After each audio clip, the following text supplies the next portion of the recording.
Pippi! The ocean is between us. But with this extreme electronic, we can see and hear each other.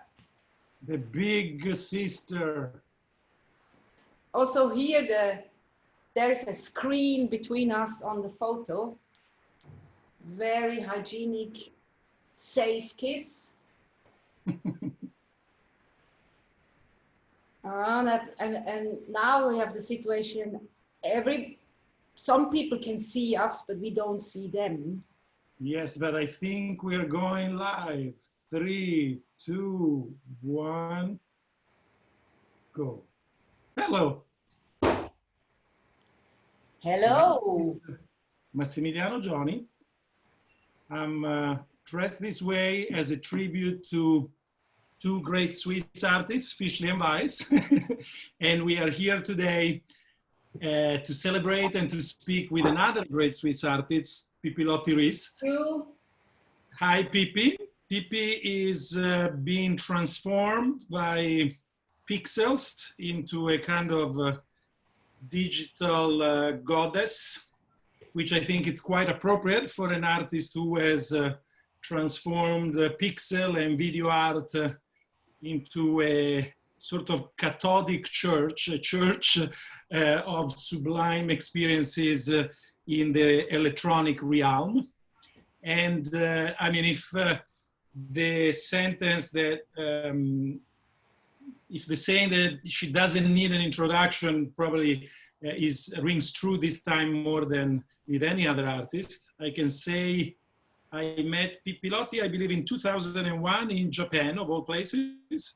And, but like many other people, I knew of Pipilotti even before I knew there was such a thing as contemporary art, because her work has really penetrated the culture at large and has reinvented the way we exist within screens and within media. And so her work has become possibly even more and more relevant today as we spend a large part of our life behind screens.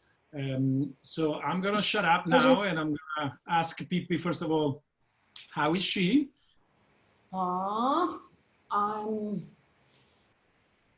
in relative very super good. Before I was always alone in the nights, and in a day were some people here, and during this lockdown I was just alone in the night, alone in the day. But maybe for artists didn't change so much, because we always have a kind of quarantine being an artist. No, I don't want to speak that it sounds too easy, but of course Switzerland is quite well off. It's super organized, and people follow the rules, not anymore now, but. And so you're speaking to us from your studio, correct? Yeah, that's my studio. And now the studio is back to normal, meaning people typically come to the studio, or you still have to work on shift? How is it going? We had some weeks with shifts. I have 2 permanent people and 5 freelancers, not full-time freelancers, and now they on their days they are back. You know, it's kind of like before, but of course it has changed a lot. And in, also to the positive side, in Zurich I have the feeling that people really watch each other again. Before we were so good in just ignoring the next person as if the person would not be there, and now people really pay attention and say hello, and it has changed the attitude among people, I have the impression. But he has increased, certainly for many people, also this experience of life behind the screen, which is a central theme in your work. So did you have any thought or any epiphany as you spend even more time speaking on telephones and on Zoom? Clearly you have mutated into a digital creature now. Yeah, for my practice is kind of counterproductive because I tried always the last 30 years to escape this room. For me, a screen is also a room. It's just quite flat and it's back glass, painting. And I did consciously decide that I want to work for three-dimensional rooms and use the light of media not only for a lousy copy of the reality, but use it as a wonder light and in and on the people, and that to experience together with sound, with the different generations. That was my goal. And of course, this is not very trendy now, trying to escape the screen. And because the screen is also a room, and I was not so present in the internet consciously. And now everyone asks for being in that room. I don't know yet how I should handle that room. And sometimes I have the feeling like everyone is shouting in that room. But how do you feel that? Did it change? Also, New Museum has done a lot or in the flat room now. Yeah, you know, we moved all our programs to the digital space. I joke I'm turning into a mythological creature that is half person, half chair. No, you know, a centaur of the chair. You speak on chair now. And I mean, what I want to ask you, one thing I remember you told me once was that even at the very beginning of your, not even career, of your passion for art, you were very involved with music, and you say something like that you wanted to make music, you wanted to make spaces and rooms and environments for people to come together. And now obviously coming together has become a very, very complicated process. And is that something that has changed the way you think, both, let's say, more abstractly and also pragmatically as you plan exhibitions and you think of artworks? Yes, for exhibition, the plan is changed now. We have to find ways to do one ways and not letting the audience pass in an entrance. So there are practical implications. But on the other side, yes, I have to focus also on the screen in a way, but I want to do works that bring the flat screen out to the world. So like if you, for example, spit on the screen, you see the liquid magnifying the pixels.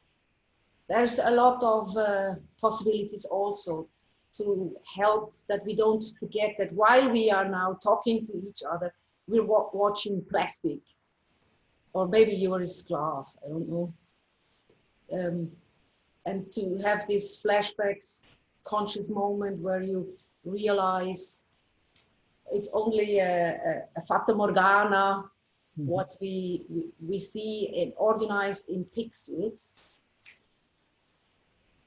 But when I started to work in the 80s, we had a complete different situation. It was the states who had the monopole about the information and what they give out. And I felt more on the side of the spectators, that I use that material, but I cook something not from the power position, but from the people. And now it's different. Everyone is a sender, and I like it, but it's not my.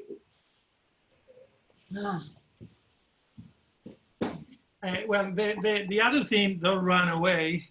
But I could bring the Dieter Roth when he was in Swiss TV once, when he didn't know anymore. He said, "Oh, I'm going to piss," so I could do that as a reference to my grandfather.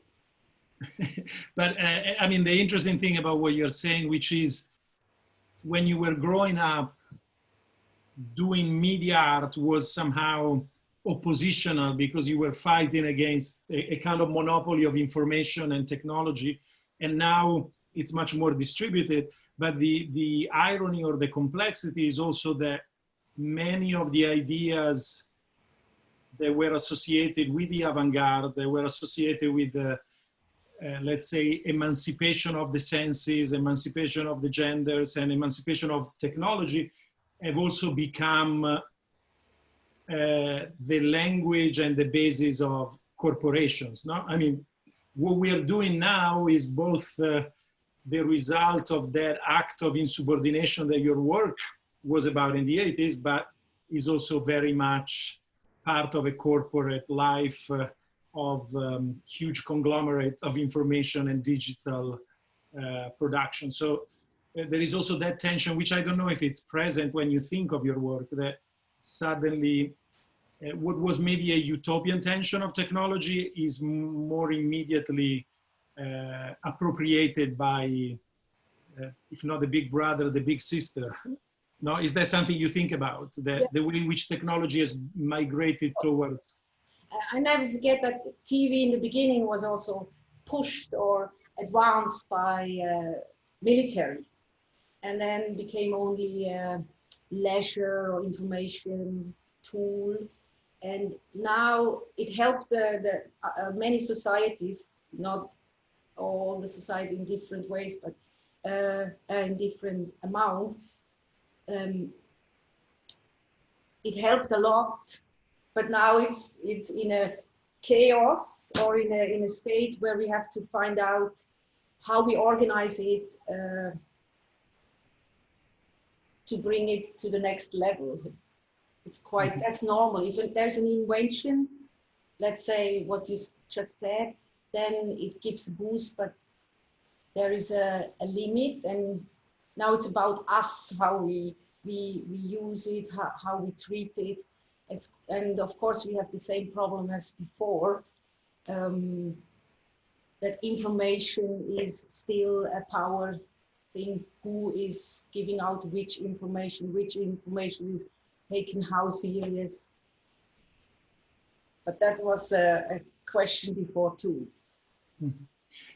I want to go back to how, in a sense, your work or your day-to-day life changed in this moment during the lockdown, during the quarantine. One of the most immediate consequences was that your exhibition in Los Angeles at the Museum of Contemporary Art in LA, which is a big survey, has been postponed to the fall, correct? 6 months in the middle of November. And yeah. also the Japanese exhibition is postponed half a year. National Museum of Kyoto, of Modern Art Kyoto, half a year later. And besides just the change in timing, particularly with the exhibition in LA, is there anything else that has changed or that you had to rethink both practically? I mean, you mentioned that now it's a one-way street, which I actually always love. You know, I try, in New York, I cannot make one-way shows, but in Milan, I always try to make one-way shows because it's like life, you know, you don't get to go back. It's, and the future is here. Yeah, but maybe, do you want to tell us a little more how this exhibition in LA evolved, how it was I could show you the model. Yeah. Do you want to first see maybe the map? We could take a look at the map. Till. Yeah. Oops, that's us kissing in Milan. Map. That's also one way. Okay. Yeah, you see that on the bottom is the entrance. And then so it's Geffen, as you know, it was initially founded by artists called Temporary Contemporary, Chris Burden and people around him, and Nancy Rubin. And then when you enter the big room, you get into a backyard behind houses. It's called Neighbors Without Fences. And that's the new work, the main thing. And the rest is around called some older works. You once said retrospective. It's not a retrospective, it's an introspective. So I copied your name. And we have had now to cancel the biggest work, the fourth floor to Mildness, which was first conceived for our show at New Museum. We had to cancel it for money reason, and also because there are beds and then people have to lay on them. So this is now out. Mm-hmm. But also when we did it, we had to take certain things out. We first wanted to do a big bed where everyone would lie on the bed. And then in the end, we couldn't pay it. So we did it with the secondhand beds, like rafts flowing on a river. And actually it was better than the initial ideas. Often also, as you know, happens that it's not good because, but in spite of a problem, something happens in the end. So it's hard to see the bed, Pippi, but if you show it, so the original idea for the exhibition at the New Museum on the fourth floor was to have a gigantic bed, which is the model that Pippi is holding in her hand. So you see it in normal. And we let it go for a few reasons. I mean, financial. There was also, we weren't sure that we could find a fabricator that would make it. You know, we didn't want it to look like a bad copy of a bed. No? Oh, you're right. It should be, of course, good in the details, and then the devil is in the details. But also everyone who would not be on the bed is excluded. That was also a reason. And then so the decision was to present it, and maybe we can take a look at the photo with all the individual beds. And this is just an example of the process, I think, of transformation that occurs when working on a show. And it's usually a both exciting and stressful process, I'm sure, particularly for the artist, because there has to be a flexibility and yet also a precision. But what I really liked was you made the so-called soft opening. So first we finished this work, the new one, you opened it and we could do the next levels. That was first time experienced that, and I really would recommend that. Not open everything. Now it's like this. We don't have these huge openings, which also have some good sides that you do one room after the other, and then you can come anytime. And you know, you've been through a series of amazing solo shows. Now you have MOCA, the show in Japan. Recently you had a big, beautiful show at the Louisiana where this piece was also presented. My favorite museum, sorry to say that, but it's okay. But now, so how is the experience for you? I'm 58, 85, and I already showed in my favorite museum, so maybe I have to change now my profession. But how is the experience of doing a big show like that? You know, there is the famous Ed Ruscha title, I Don't Want No Retrospective, no? That was paradoxically the title of one of his surveys. But how is that experience for you? Is it a joyful one? Is it a stressful one? Doing an exhibition or a retrospective? Yeah, particularly a large show like a survey of this type. Is it a... It depends extremely on the conditions, on the people. For example, in Louisiana, I worked with Tine Kolstrup, also super curator. And if it's really a ping pong and if all people are engaged, is that engaged? Yeah. And if it's a good mood, and if there is a space also to fight, like we two also, we had some no, yes, no, yes, and then of course I let you win. No, so and for example, Louisiana was perfect situation, also a museum that is completely accepted by the population as their museum. It started with Knut Jensen saying that if you visit his museum, it's like visiting a slightly eccentric family. And that was always my intention, that museums are like collective living rooms, that actually it's most of the time public money, and of course also private money, because democracy is not as art fanatic as the aristocracy and the church was. So it's always a balance between public money and private money, which then gives the artist a certain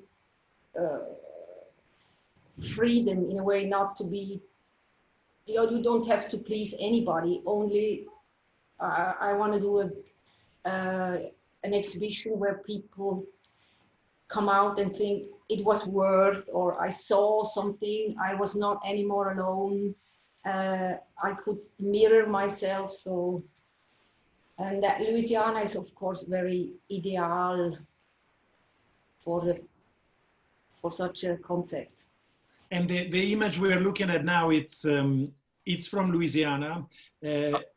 It's I don't know if it's a series of works, but the first time I saw this type of work, I believe, was in Zurich, where you introduced this kind of domestic space inside the museum. I mean, you have done other rooms which were somewhat domestic, but this was the first time that you introduced this sense. And we didn't have it in New York because it simply didn't work with the 3 floors. But I'm curious to know a little more, particularly given the fact that Louisiana was a private museum historically. It's interesting you bring a kind of private space.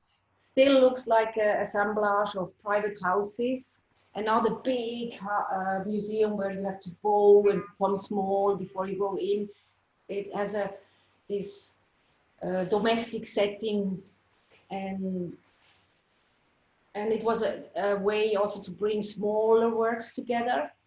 And the walls, you see, is fabric. I can reuse them now in LA. They are on aluminium frames, and just take them there. So that's already half settled. So I can concentrate on the new work called Neighbors Without Fences. And you know, shall we? Can I show you the model? Yeah, please do. And I want to ask you, as you show us the model, we're following you. Has the fact that the exhibition is happening in Los Angeles, in America, at this moment in time, had any impact on your thinking? I don't know if you hear me, but. Yeah, sure. Here, not realized work. Uh-huh. Okay.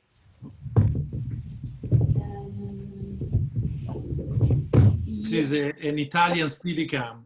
Yes, good question. Of course, the situation that LA is the city of films, at least in the Western world, influenced this work, the new work, but that I built it 3. When you come in here, the people going to the exhibition stand kind of on a stage. They are, as I always treat them, the visitors are actually the actors, and then they come in here and here, and then here is also facade, and the 3rd facade, so you go in but you go out.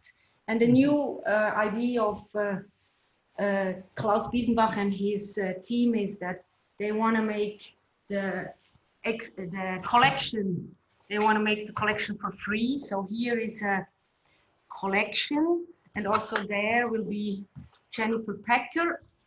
If there's the living room you just saw in the bunker, but above this is an exhibition of paintings of Jennifer Packer, and then you go down here, and this will be for free, like it is in Tate, and people have to pay for this. That's why they made now a new wall, so people without paying, they can be here, and that it can be a place to meet in the city. But your question was LA.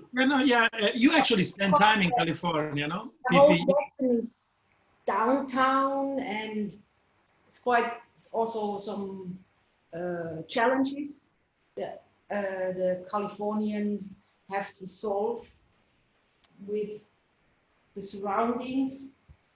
But I hope that this has kind of a tender effect on this point. Yeah, and you spent some time in California, no? Were you teaching because Paul McCartney invited you there? Yeah, for 1 year I was in Los Angeles, UCLA, kind of a bad paid friend to the students, but it was super interesting. One of the students, Skylar Haskar, is now involved in helping us setting up the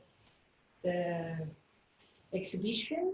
He's doing some covers for the speakers, like one speaker will be in a bird house, and so they are all hidden in forms that are actually outside. Mm-hmm. Something that Pippi actually taught me, two things. One was that her approach to volume, to the sound in the exhibition, is not to have it loud and centralized, but to have it lower and dispersed, and which I think is very instructive. And she was comparing it also to the male colleagues of hers who typically have very frontal kind of rock and roll wall of sound, and instead your approach is many speakers at ear level on a lower volume. Close as possible to the human. Maybe we should have for dogs, no? Here we even go one step more. We have 6 channels, and the mix is on 6 different channels, so you walk your own mix. When you go. Another thing that I loved is how you also cover the speakers with nylon stockings. No? So there is this... all same color as the walls, then somebody goes to fetch stockings in that color. If they are thin, you can make them brighter, because when you stretch them out with the black coming through, then you have the right color. And that way you also don't have the sharp corners of the speakers, but everything becomes organic, no? Which is, I mean, throughout your shows, I don't even know how much people notice, but there is a level of attention to the existing architecture, to details like whether the speakers are sharp-edged or soft-edged. And this kind of small war against the geometry of the screen, the geometry of the rectangle, the geometry of the square, with also all the kind of gendered assumptions that go with them. And I understand the new piece that you're working on, these windows, is also somewhat a piece about screens. I don't know if you want to talk about it. I can show you in the studio. I turned it on, and it's very hard to do these conversations because we don't see the audience, so I hope nobody is bored and that you're still having a good time. Oh, wow, this is amazing. So here is a window one-to-one of these windows that will go into the facade. Now, of course, the light will be a bit brighter there, but there will be 5 of them. Some some will be completely closed, like this. And normally the monitor is treated as a window to look out into the world. And here I try to reverse it, that you look inside in a way, and the parallelity of the shutters with our was huiswimperen? Eyelashes. Lashes, yes, with the lashes, and that interests me to play with the vice versa. But actually the square, if also for windows and for screens, it's not because it's the most beautiful, the square, it's just because it's the most practical and effective to produce and then change the content. There's no other reason, it's just cheaper. Yeah, it's more economical in a sense of a productivist idea of economics. No, it gives you the more possibility with the less effort, which is something in your work you try to contrast by being generous with experiences that are somehow non-productive, no? And therefore also the use of round shapes and but maybe that's the difference between working for the net and working for the room. As you said, it's quite a detail intensive work, because the more work you put in, the less people realize it, that there is, or actually that's the goal. It should really look effortless. Mm-hmm. But you cannot do the effortless in every living room. You could, if everyone would hire a video artist. Actually, everyone should hire young video artists to do things in their apartments. But if you can't, if you do it in a room where people come together, so then the 1,000 hours you put in that show is in a way they get that back when they come in. Mm-hmm. And not to be too self-referential, but the first big show we worked on together was in Milan with the Trussardi Foundation, and it was in a cinema, which was quite special. It was a cinema that was built, originally it was from the 30s even, and then in the 50s, it was one of the first CinemaScopes theaters in Europe with a gigantic screen. I don't remember how many meters, but I want to say 30 meters or so. And he had been abandoned and closed for many years as part of the kind of crisis of cinemas. So we invited you to reimagine this place with your work. And for me, it was only not very instructive and beautiful to work together, and you kind of turn this dinosaur into a music box, but it was also an opportunity to learn so much of your ideas around the location of images, both physically and in our culture. Now, one thing that I remember that you told me was in relation to cinema, how strange it was that for the first half of the century, we had dreamt of larger screens for people to be together and look at them. And then the second half of the century had led us to individual screens, very small, to look in solitude, even together with others. No? And so obviously making a show inside the cinema was also a kind of, if not an archaeology, maybe a requiem for a time that didn't exist anymore. And then within the cinema, you really try to, you say, to caress and kiss the skin of this old animal. And so a lot of your work was floating, or was, as you see here, was projected onto the bar or onto the frescoes. So there was this idea that your videos were a caress of the skin of this building. And I don't know if you want to say anything about that show, or how it developed, and if there was anything that you walked away with after that exhibition.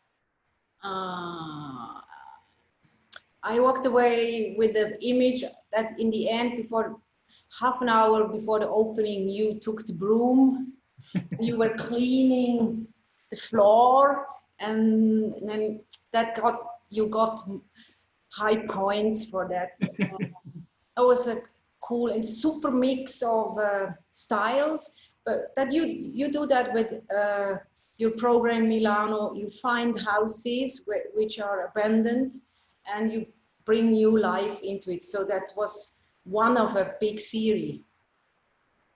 Yeah, you know, the cleaning, the great Swiss curator, no, Harald Zeman, used to say, from vision to nail. You're responsible from, you know, from the dust to the budget to the vision. But aside from that, you know, for me, it was really the comment about the position of the screen in our society, and also in your work, was very, very instructive. And even there was a nice detail, because it would have been impossible to remove all the chairs. Yeah, that you should invited have your taken sister. the chairs out and turn them in the other direction. Yeah, but you invited your sister to make pillows, now these very strange anthropomorphic pillows, to make the sitting more comfortable and more yeah, welcoming. Actually the cheapest pillow possible. It's just clothes and then filled, like trousers and t-shirts. But I had to abandon these because when you come into a room where they are used, it looks like killed people.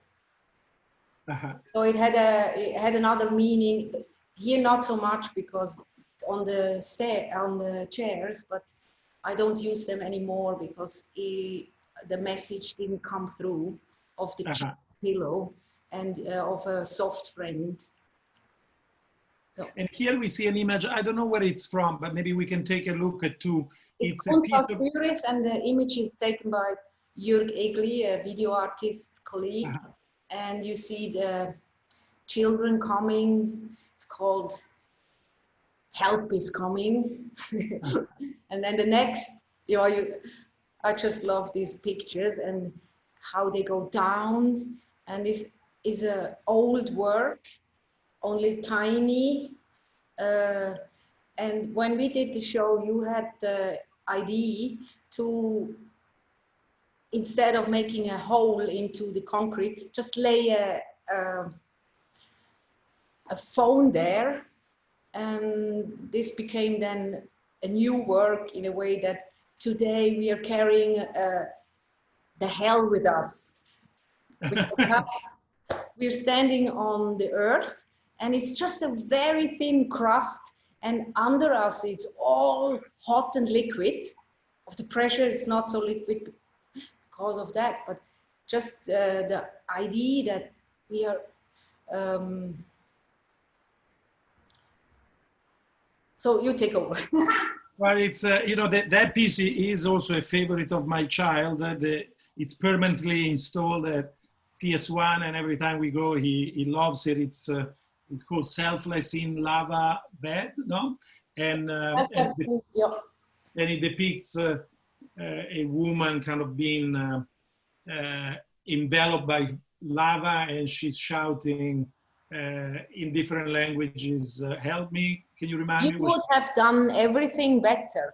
Yeah, which is a great title for a biography, an autobiography. No, you would have done everything better. It's maybe it's gonna be my, on my tombstone. But have you done any specific work for phone yourself? Is that something that interests you?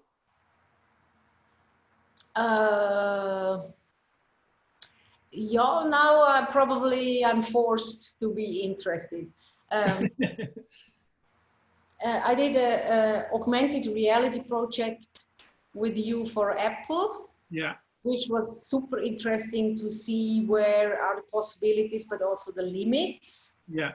But the phone itself, yes, it interests me to use it as a glass room. And that's something I'm trying to work on, going also with with a translucent material onto the phone that transports the image, the light, because I'm quite convinced that the media tools can do more than only copy the reality, that they can bring out other truths than takeable by a camera. And what we are looking at now, this picture is actually a new work, no, that you're working on. No, not behind you. In the screen, we are looking at this. Yes, this is something I did last year, and it's the same plastic that is used for the screens, but then make them three-dimensional. And it's also the same thing as the water we have on the ice. Mm-hmm. Did you know why the water is not flowing out? No. There's fat on all the hair. And that fat is at the word fat. The fat we have here is preventing the water flowing out. Oh, wow. Like the border of the screen, it's preventing the screen slipping away. And this also reminds me of the other wonderful piece that there was a central piece in New York, and also a central piece of your show in Zurich, which was Pixel Forest. And maybe we can take a couple of, look at a couple of images from that piece. Pixel Forest on many levels, I think, on one end, express your desire to both dissolve the screen and also bring the viewer inside the screen, because I'm summarizing it very brutally, but these little sculptures are sort of individual pixels, and they act like a screen. So from a distance, and a great distance, you will be able to see an image. But when you're inside, you just see changes of color. And also there is something which this piece makes maybe more apparent than others, which is this idea that is very much central in your work of a communion between the digital and the natural, and even the supernatural. You know, the fact that it's called a forest is almost a archetypical space of discovery and change. But you imagine this forest as electronic, and you imagine that in this space of a kind of digital sublime, a transformation of the self can be achieved. So I want to ask you how this project developed. You also described the pixels as vaginas, if I remember correctly, no? Okay, the single forms look like frozen labias. Okay. But that was a second step. But yeah, in the beginning, as you say, it was an idea to explode the pictures. And then I had the super chance to work with Kaori Kuwabara, grandiose light designer, that she was interested to do this prototype with me, where every pixel is addressed. And of course, it's a lousy resolution, only 3,000 dots. And on one side also was a reaction to virtual reality. When I had first the glasses on, I realized I have the feeling of 3D room, and even I got physically involved, but I was more isolated than ever. So this was also kind of a reaction to a real virtual reality, to that we can with the body go through, and we have a certain this size we have, it gives the dimension.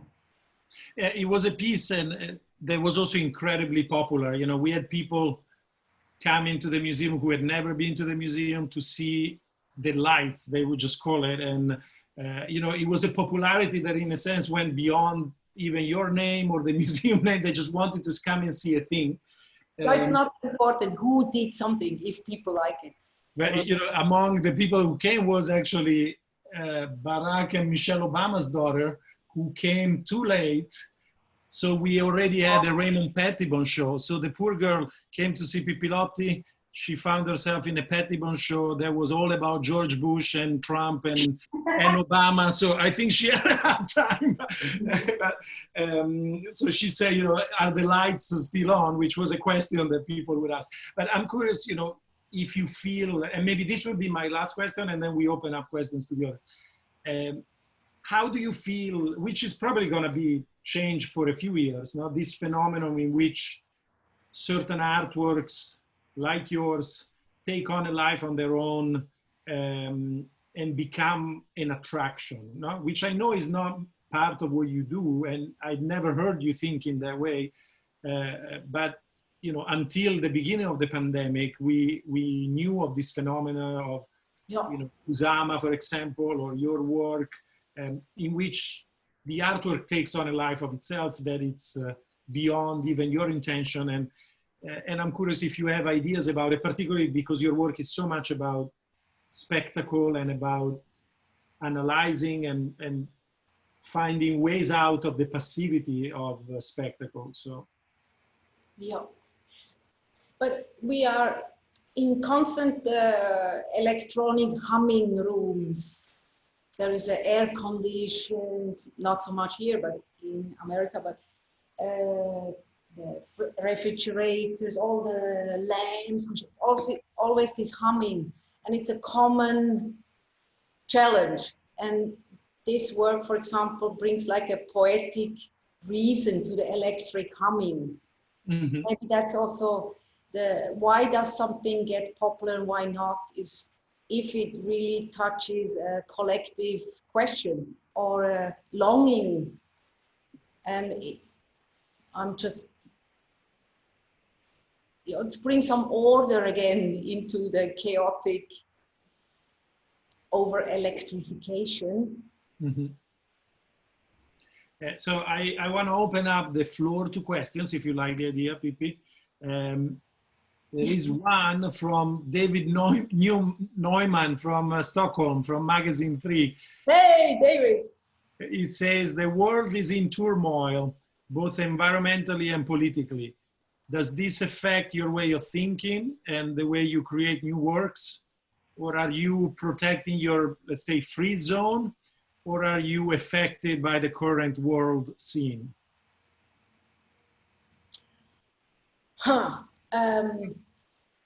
It has two answers. Actually, the world has been in turmoil since a long time. And on the other side, it really, our lives and the situation and human rights has totally improved in the last 300 years. And I just read the book Enlightenment Now by Pinker, mm-hmm. That we should, of course, we have a lot of difficult questions to solve, but we should also not forget that what we have achieved. Mm-hmm. Even poorer countries are much more well off than they were 100 years ago. So it's and I had the question also before. I was often got some haters long ago that I would not focus on the negative. And there is super good art who is focused on the negative, but I try to, that's just my agenda. I would rather concentrate on the energies, not why is the ship on the ground, but how does it get up? So that's, and of course it's more dangerous, because if you say you like something, or this I offer you as a healing or as a solution, then you get, you can be attacked. And it's easier always to say what's bad, because then you don't have any position. There is a question that it's, let's say, a little more technical, which is video and music can be meticulously manipulated in time and space. What is a modern technology that assisted you in the creative or editing process? Has there been a specific technology that you that changed the way you approach editing? I remember something very illuminating that you told me, was that when you were growing up, there was always a man with a machine, no? There was the cameraman, the editing desk, there was a guy, and to get to the editing desk, you had to, well, in your specific case, you would go and work at night, so the guy wasn't there, but there was always a process in which technology, because it was a machine, was literally in the hands of a man. And yeah, or at least a monopole of knowledge. yeah. Yeah, but mostly men, but that's another reason. Now Is there a technology specifically? It's all, huh? No, the gentleman, Philip, was asking if there was a specific technology that assisted you in creating or editing process. And I don't know if you want to reply specifically or more metaphorically. I already said it.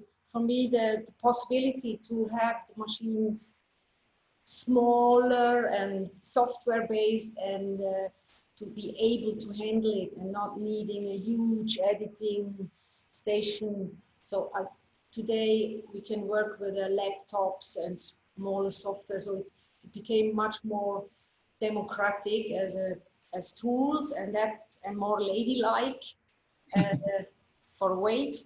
And yeah, that of course helped me a lot. I was not on the front of the technical development. I always had to wait as an artist if something was half affordable. So, because things get cheaper over time,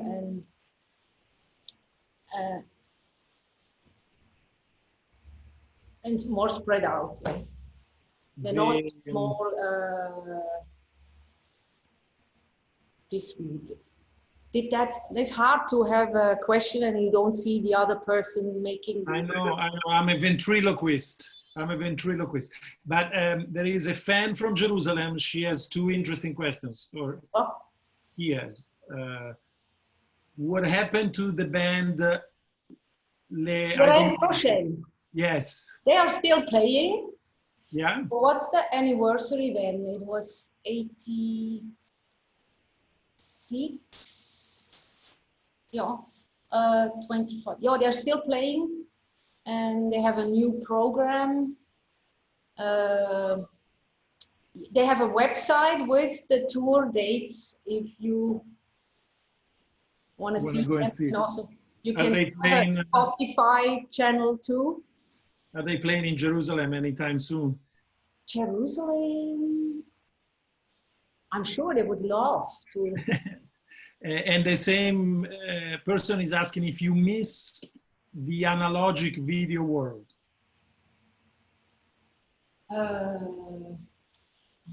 Yeah, yes, of course. The sharpness of the new cameras is often also a tricky thing, because it's like a blockage to the emotions. Mm-hmm. But I'm actually more interested in all the pictures you have when you close your eyes or when you have to sleep. And some of these pictures look analog and some look digital. Was this an answer? Yeah. You know, one of the most touching comments about cinema that I know is this comment, I think by Christian Metz, that says the experience of going to the movies is incredible because you have a collective experience of what is a private solitude. Because, you know, we all, as you say, close our eyes and see images.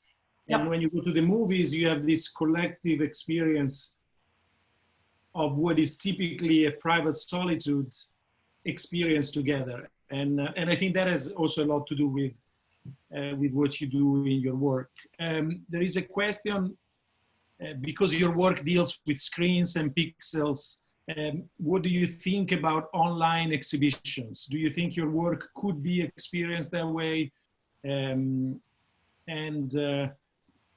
How could, you know, we are in the middle of a digital art fair and we are getting all of us plenty of, so could your work exist without the physical experience, you think?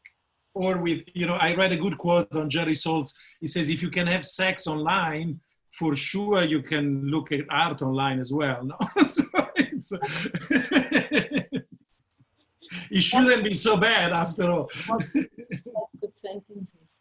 Yeah, I think it's possible when you think about all the parameters, but in the moment I'm not ready, or because as we spoke before, it's for me also a room. It's quite a flat rectangular room, and it's just not my core competence anymore.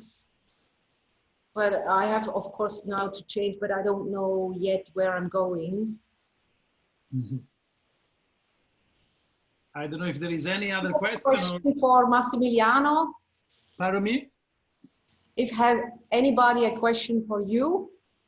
I don't think so. I'm you know, I'm the waiter, not the chef. Oh.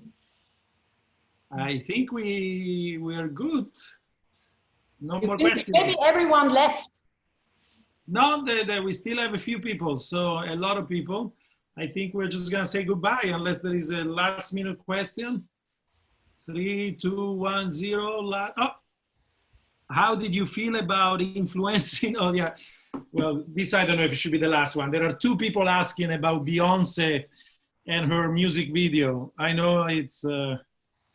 So how did you feel about Beyonce? Cool. That's very cool. I would have preferred she took also a flower and not a baseball, but I'm also influenced by popular culture, and for me some music videos and some stage design like Esteblin, for example, the English one.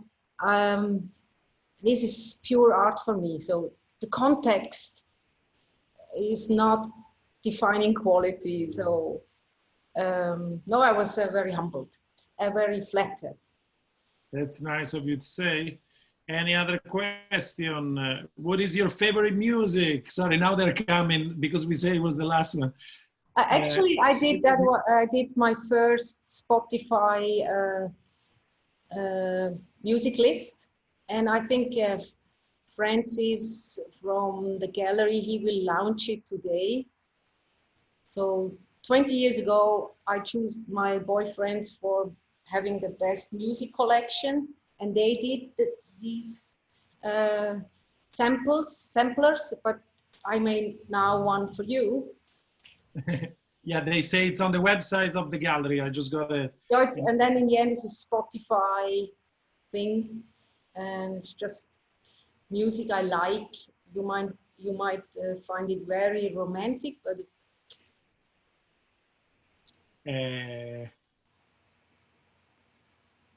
somebody wants to say that Pipilotti changed his or her life.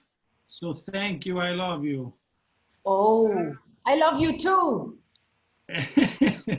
Okay, well, I guess we're getting. I have one question. What is that room you're sitting in? It's.